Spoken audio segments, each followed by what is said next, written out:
राम राम दोस्तों। आप पकड़ लो ना फ़ोन को। कोई बात नहीं, आप पकड़ लो।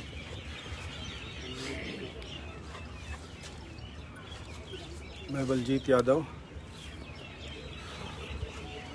आप सबका जो यहाँ पर मौजूद हैं और जो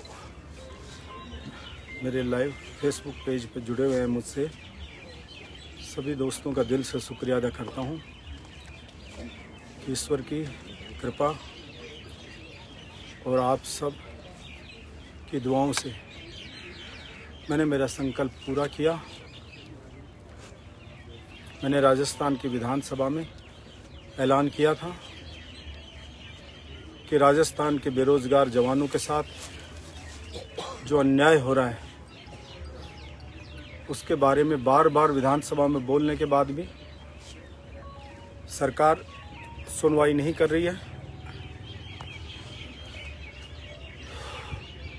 मैंने वहाँ पे कहा था कि कल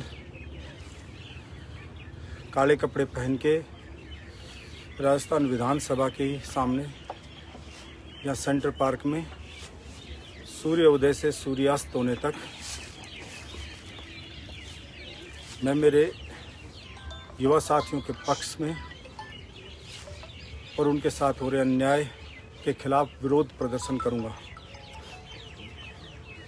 हम कानून को मानने वाले लोग हैं, किसी को गोली मार नहीं सकते, हम कायर हैं नहीं कि सुसाइड कर लें।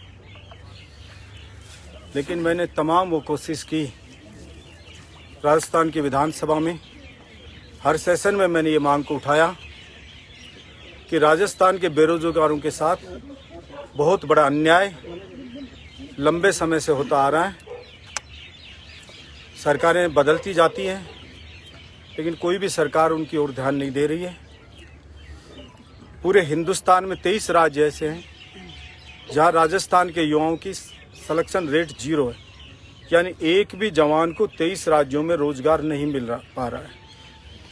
तरह तरह से उनको रोका जा रहा है।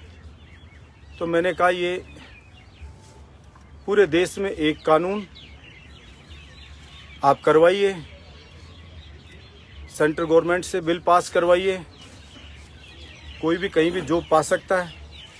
और अगर ये संभव नहीं है तो फिर राजस्थान के बेरोजगार युवाओं के हक की रक्षा करिए। लंबे समय से होता आ रहा है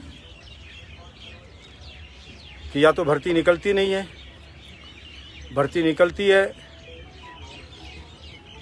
तो फिर एग्ज़ाम की डेट आगे से आगे रहती है।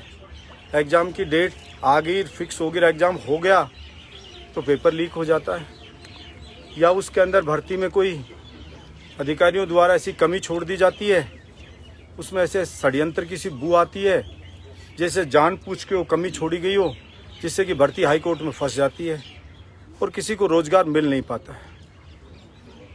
किसान का बेटा, गरीब का बेटा, मजदूर का बेटा,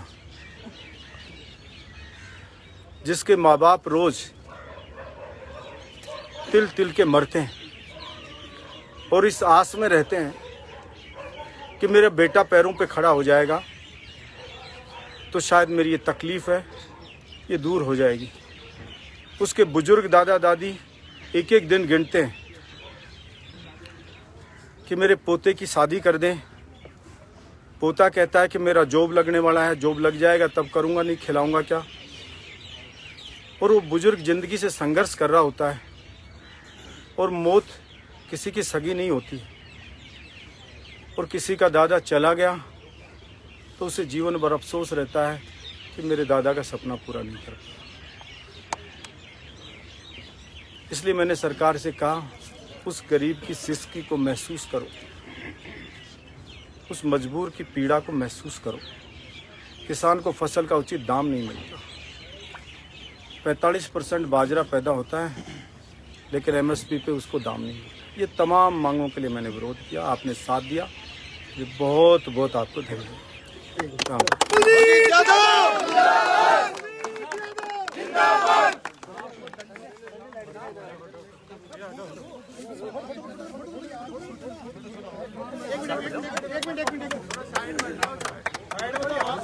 मिनट संजय भाई साहब आप थोड़ा पीछे हट जाओगे तना हट जाओ, थोड़ा थोड़ा दूर हट जाओ।